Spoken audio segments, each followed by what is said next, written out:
If you have a faucet where your school's drinking water tests positive for lead, you're probably wondering what role you play in the solution.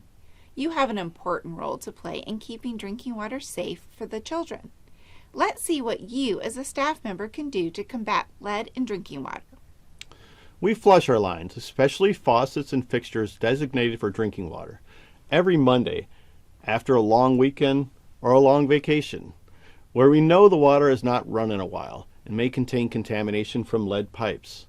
The faucet furthest from the service line on each floor gets flushed for 10 minutes each Monday morning before students arrive. Then each faucet that provides drinking water on each floor is open and run for 30 seconds to 1 minute.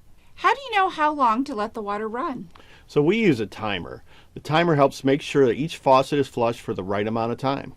The purpose is to wash out the water that sat in the pipes over the weekend and is replaced with fresh water. We do that for every spot that someone may drink from or fill up a water bottle.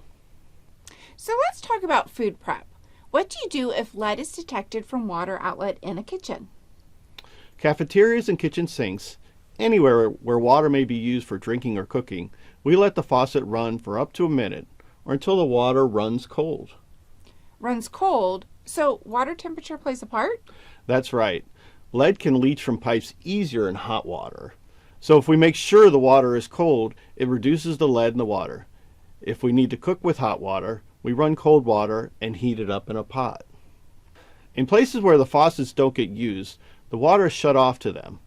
We also use bright signs like these at places where the water is not meant to be consumed. This includes places like science labs, bathrooms, or custodian closets. Having a positive test for lead in your drinking water is something to take seriously, but management does not have to be scary. Instill a culture of responsibility and make flushing Mondays a habit as part of your overall plan for maintaining a healthy learning environment.